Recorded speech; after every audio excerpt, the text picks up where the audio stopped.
Hi, my rays of light, and all of you out there that are new to my channel and who never tuned in, and this is your first time tuning in to listen to what a psychic has to say about the passing of Nipsey Hussle.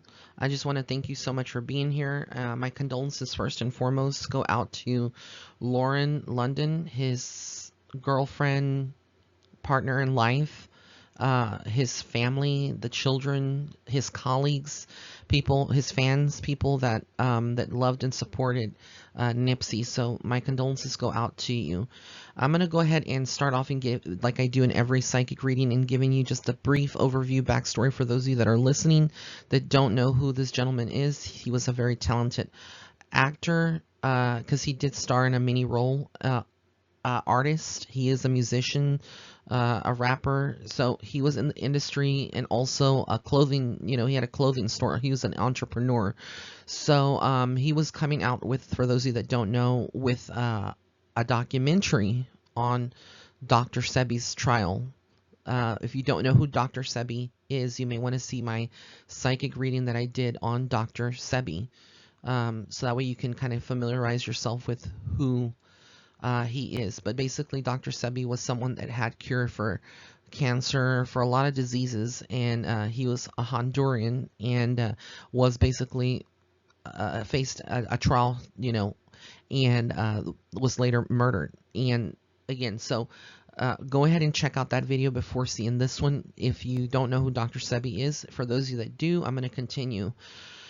The first thing that I get with all of this is that it's not gang related. Okay, that's the first thing, because there's speculation out there that Nipsey had connections to the Crips because he grew up in the Crenshaw Heights or the Crenshaw area. So I'm from Texas. I'm not familiar with the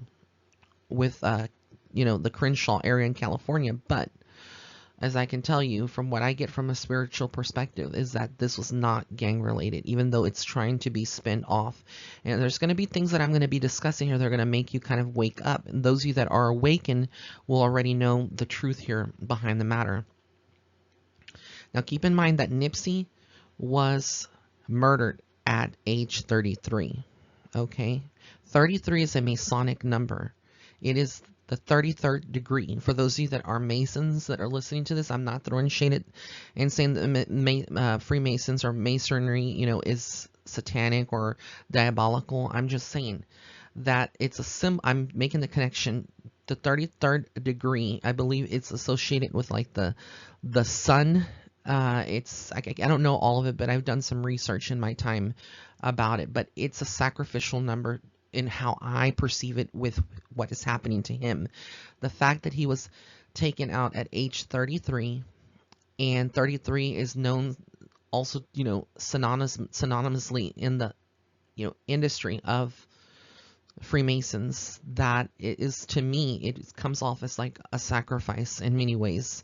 He was sacrificed for knowing, for doing this documentary.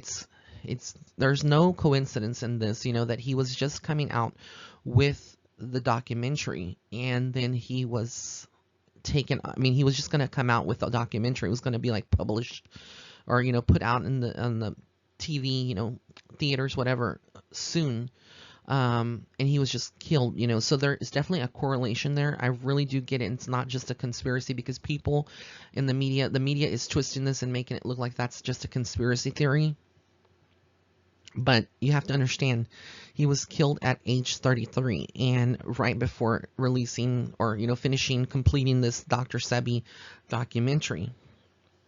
So there is a lot of that coming through, and I feel it very much so. A lot of people are asking, did he know he was going to pass before he actually passed? And the feeling is that he did. He knew more or less in this lifetime that he was going to pass soon, and he had enemies, and I feel like they were making it known to him, sending him text messages, phone calls, random things to try to scare him. Because when the truth is coming out and when you're kind of revisiting something, you have to understand this big industry, pharmaceutical industry, is a huge monster, and they're feeding people drugs and things that are prescribed, but they're not really not all of those things are good for our human self. And Dr. Sebi had a way of using herbs to treat people, and that is something that they don't like that truth to be exposed. And when you revisit something, it's bringing a lot of that, because there's still a lot of people out there who Dr. Sebi trained and taught, and they have the cures. They know a little bit about it, and they've tailored it, to Dr. Sebi's teachings, and that's how they're surviving. So it's like there's a select group of people, like I've said before in his reading, that know and have carried on his teachings, etc. But being that he's African American and he's 33, I mean, we're seeing a lot of passings in our brothers and sisters in the African American community, and it's not a coincidence. I mean, this man was just in his prime. He was in his prime. It's 33 years old. That is so young. Now I'm gonna go back to what I said in the beginning. It was not gang related. So people would be thinking, well, how do you know it's not gang related? Well, because he lived in that, in this area. He grew up in this area. If it would have been gang related, they didn't have to wait until he had just opened the store up, the Marathon store or whatever it's called, in 2017. They wouldn't have had to have waited until just now. They could have done it at any time. The fact that this was done strategically right before his documentary of Dr. Sebi is coming out is that he was taken out, silenced, basically. That's the way that it's coming through from Spirit. He was silenced because, again, they didn't want the truth to be exposed. So I'm getting kind of emotional. This reading is very hard because I followed Nipsey a lot, and a lot of people think that I didn't know about Nipsey, but I did. And yeah, this is crazy. He was a good person. He was really a good person. He had turned his life around, the way that he viewed things, and he really wanted to make a name, make his family proud, make his wife, well, not wife, but girlfriend, or partner proud, and his children most of all proud. And he was an entrepreneur. He was going into acting, like I said. He had a lot of projects lined up, and there was a lot of good things for him, but there was a lot of jealousy in the industry. Some people that he didn't like, other rappers, I'm not going to say who, but perhaps, relationships that Lauren had been in connected to that, and I'll just leave it at that. But yeah, there was definitely a lot of that going on with him. What I'm getting from his soul and from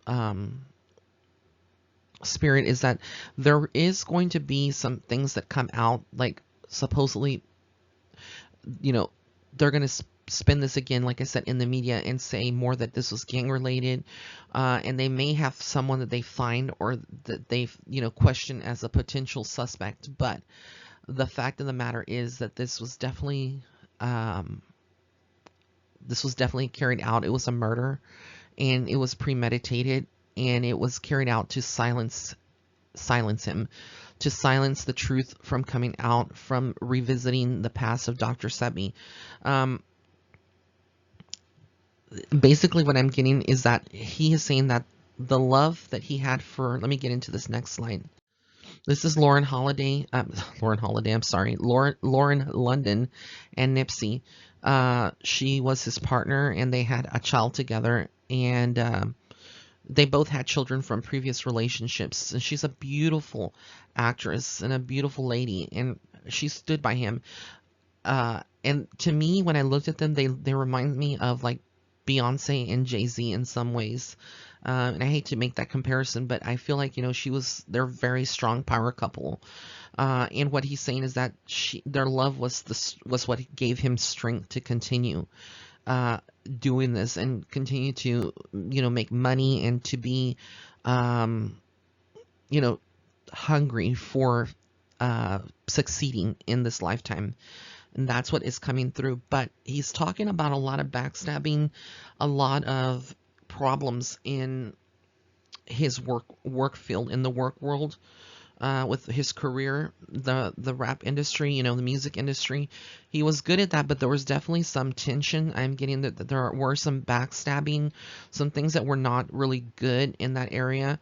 I'm also getting that there was something about him wanting something to happen really soon, really quick. I think this is maybe referencing to the documentary, but it was like kind of pushed. It's been pushed back a little bit, but he wanted it to come out sooner. There's this, how could I describe it? It's like when I'm tuning into a soul, it's like you want this to happen soon. You want it to happen real fast. Like you're anxious about it, and it's causing you excitement, but you're anxious and you're frustrated that it's not out yet. That's the feeling that I'm getting from this. But definitely there was betrayal here. I do feel that whoever carried this out, I do feel like it is definitely someone, a group of people that knew his whereabouts. They knew exactly where he was going to be. They were scoping him out without him knowing. I feel like this person is military trained that carried it out. Definitely have a precision. The weapon that was used, there's just, it was a formula that it was going to succeed to take Nipsey out, and that's what I'm getting very strongly from him. But it is showing me here that there's going to be a lot more money generated from this docu-series or documentary if it does come out, which I do feel like it may come out. There is going to be a lot of money being generated from that. I do feel from his name, from his brand and his stores, there's definitely going to be a lot of money being generated. So he made sure before he passed that that Lauren would be taken care of, and the children, his children would be taken care of more than anything. His children, that was his main concern, and that's what I'm getting from his soul. So he's definitely not. He's not worried about his children's future, because again, that's going to be solidified with the fact that he has these stores, and they're going to carry on his legacy. I feel like his children are going to grow up to be very successful. And what I'm being shown right now regarding Lauren is that she is in shambles. Like her life has fallen apart. This was like a piece of her that's died, because they were so connected. These two were soulmates. These two were definitely soulmates, and so they were very connected at a spiritual level. I also feel like they had this synergy. When they went places together, they would kind of like light up a room. So for her, this is like, I can't even describe it, but I feel so much pain on my heart space when I'm tuning in. And like I said, this is very emotional. And she's looking at the money, and she's like, I can hear her like saying, thinking, even if all of this, like, was it really all worth it? All this money and stuff. If she could go back in time and just bring him back, from death, would she? She would. That's how strong their love is. Like, she would have taken that bullet for him. Like, she would have put herself there. That's the kind of love that they had. And I feel like she feels like she could have done more, but what he's saying is that he loves her unconditionally. She'll always be his queen, and that, she shouldn't worry, that he's going to be protecting her from the other side. So there's going to be a lot of changes in her life in the next couple of months. I'm getting and seeing that she is going to possibly be moving, selling maybe the property that they have, the home. For her, it's going to be a lot of painful memories, and I really feel like she just needs a change in environment, and for her safety as well. Like, I would not really want to be in that area. That's what I'm getting from what Spirit is saying, because there needs to be further investigation in all this. But I feel like they're going to do typically what they do with all celebrities, do the autopsy, come out with that this was gang related, and then close the case. That's what I'm saying. But I feel like they are going to kind of try to find someone or kind of blame someone as being the suspect or suspects. But whether justice is served, I really don't feel like justice will be served, but I could be wrong on that. Like I said, free will can change things, and it's very possible that justice will be carried out, and I hope it is carried out, but I really don't foresee that happening, because again, when it's about murder and trying to cover up the pharmaceutical industry and exposing them for what they are really doing, then there's going to be a lot of these things that are hidden and that are covered up. So that's what I'm getting from Spirit. I also am getting right now that you know, Lauren is definitely going to find some other person that will be her soulmate within the next 2 to 3 years, quite possibly. It's going to be some time because, like, I have to understand when you're going through the grieving process, a lot of times people don't want to move on easily, or they don't want to go, you know, and move on from that situation because it's so painful, and they may not feel like anyone can live up to that expectation of someone else. But I do foresee her being happy again, and that is the wish that Nipsey has for her, from what he is telling me, from what I'm getting from his spirit, that is exactly what is happening. Like right now, he is in transition phase. It's like when a soul dies and we leave our physical body doesn't have any pain, even if it's cremated, even if it's, you know, buried. The body is just a vessel. It's just a shell that is holding our soul. And once our soul departs from that, our soul doesn't have any attachments to that body, so we don't feel any more pain. And that's what he's telling me. He's saying that this was something where he was like already,